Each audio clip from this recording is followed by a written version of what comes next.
Good morning student. आज हम गद्य भाग के स्पर्श के गद्य भाग के पाठ धर्म की आड़ का अध्ययन करेंगे। इसके जो लेखक थे वो इनका जन्म इलाहाबाद में उत्तर प्रदेश में हुआ था 1890 में, और इनके जो इस पाठ के जो लेखक हैं उनका नाम है गणेश शंकर विद्यार्थी। देखिए, इनके पहले सबसे पहले शब्दार्थ देखते हैं।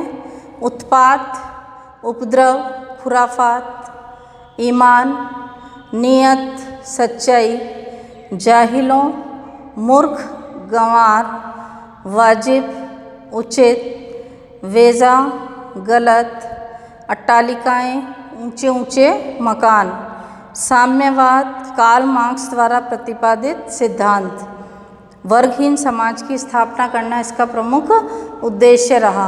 उदार यानी महान, दयालु, प्रपंच, छल, धोखा, बोल्शेविज्म, सोवियत क्रांति के बाद लेनिन के नेतृत्व में स्थापित व्यवस्था, धनाढ्य यानी धनवान, स्वार्थ सिद्धि, अपना स्वार्थ पूरा करना, अनियंत्रित जो नियंत्रण में न हो, मनमाना, धूर्त, छली, पाखंडी, खिलाफत, खलीफा का पद, पैगंबर या बादशाह, मजहबी, धर्म विशेष से संबंध रखने वाला। तो इस पाठ के जो लेखक हैं वो धर्म की आड़ के श्री गणेश शंकर विद्यार्थी रहे, जिनका जन्म उत्तर प्रदेश के इलाहाबाद में 1890 में हुआ था। अब इसमें देखिए आगे इनका जीवन परिचय जानते हैं गणेश शंकर विद्यार्थी का, कि इनका जो समय काल था वो 1890 से लेकर 1931 तक का रहा।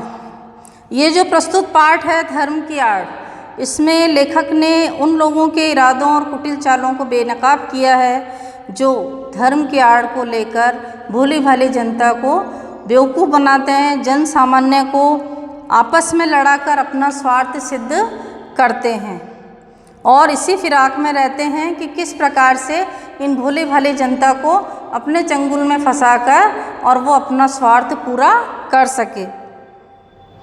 धर्म के आड़ में अपना स्वार्थ सिद्ध करने वाले हमारे देश में ही हों ऐसा नहीं है। लेखक ने इस पाठ में दूर देशों में भी धर्म की आड़ को लेकर कैसे कैसे कुकर्म हुए हैं, कैसे कैसे अनीतियाँ हुई है, और किस प्रकार से कौन कौन से लोग, वर्ग और समाज के उनके शिकार हुए हैं, इस प्रकार का खुलासा करते चलते रहते हैं कि किस प्रकार से हम अपना स्वार्थ पूर्ति के हिसाब से हम धर्म की आड़ लेकर, धर्म आड़ यानी क्या होता है, सहारा, हम धर्म का सहारा लेकर और लोगों को आपस में लड़वाएं, और हिंदू, मुस्लिम, सिख, ईसाई धर्म और अन्य कई जातियों के धर्म को लेकर उनमें आपस में वैमनस्य का भाव और विद्रोह का भाव जागृत कर दें और अपना स्वार्थ पूरा कर लें। तो देखिए इसका जो जीवन परिचय इनके लेखक का उनको जानते हैं। गणेश शंकर विद्यार्थी, इनका समय काल जो था वो 1890 से लेकर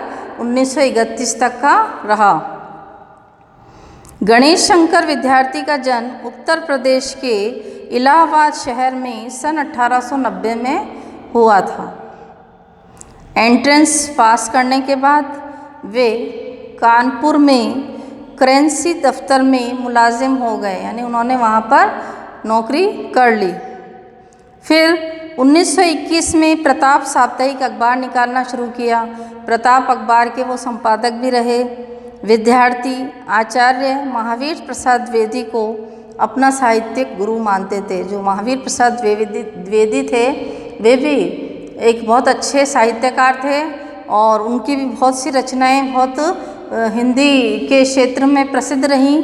इसी प्रकार से उन्होंने उनको गुरु मानते थे गणेश शंकर विद्यार्थी। उन्हीं की प्रेरणा से आज़ादी की अलग जगाने वाली रचनाओं का सर्जन और अनुवाद उन्होंने किया। इसी उद्देश्य की पूर्ति के लिए उन्होंने सहायक पत्रकारिता की। विद्यार्थी के जीवन का ज़्यादातर समय जेलों में बीता। इन्हें बार बार जेल में डालकर भी अंग्रेज सरकार को संतुष्टि नहीं मिली। वह इनका अखबार बंद करवाना चाहती थी। जो प्रताप अखबार उन्होंने निकाला था, जिसमें धर्म को लेकर सच्चाई को उजागर किया जाता था, तो लोगों ने उसका विरोध किया, अंग्रेज़ों ने भी उसका विरोध किया, और इस प्रकार से उनको कई बार जेल भी जाना पड़ा। कानपुर में 1931 में मचे सांप्रदायिक दंगों को शांत करवाने के प्रयास में विद्यार्थी को अपने प्राणों की बलि देनी पड़ी। यानी 1931 में इनका देहांत हो गया और लड़ते लड़ते ये शहीद हो गए और अपने देश के लिए कुछ कर गुजर गए। तो जब 1931 में सांप्रदायिक दंगे हुए थे तो उन दंगों को शांति करवाने के प्रयास में इनको अपने प्राणों की बाजी भी लगानी पड़ी। इनकी मृत्यु पर महात्मा गांधी ने कहा था कि काश ऐसी मौत मुझे मिली होती। विद्यार्थी अपने जीवन में भी और लेखन में भी गरीबों, किसानों, मजलूमों, मजदूरों आदि के प्रति सच्ची हमदर्दी का इजहार करते थे।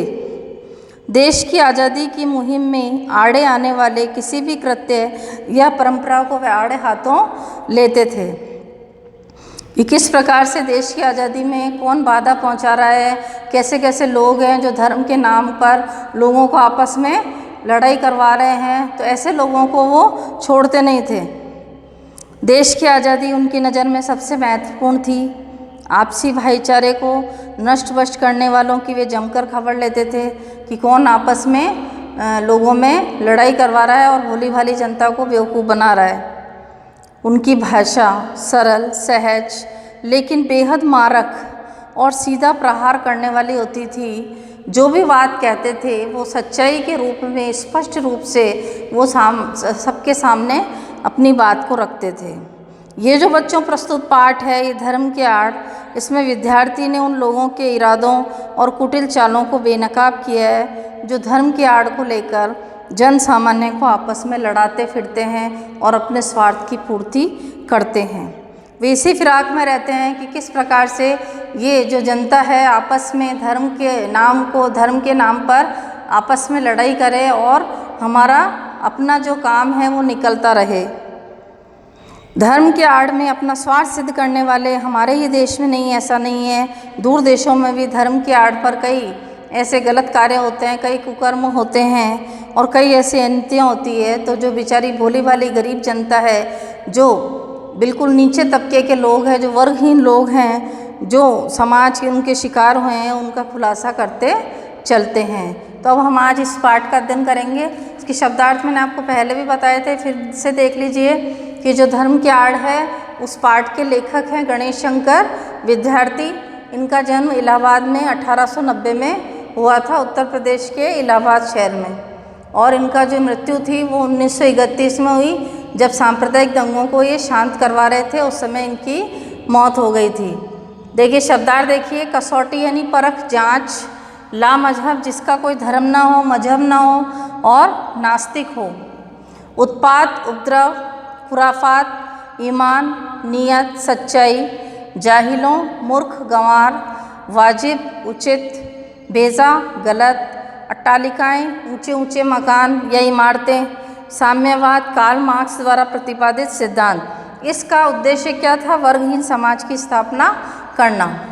उदार, महान, दयालु, प्रपंच, छल, धोखा, वॉल्शेज़्म, सोवियत क्रांति के बाद लेनिन के नेतृत्व में स्थापित व्यवस्था, धनाढ्य, धनवान, स्वार्थ सिद्धि, अपना स्वार्थ पूरा करना, अनियंत्रित जो नियंत्रण में न हो, मनमाना हो, धूर्त यानी चालाक, पाखंडी, छली, खिलाफत, खलीफा का पद, पैगंबर, बादशाह, मजहबी यानी धर्म विशेष से संबंध रखने वाला।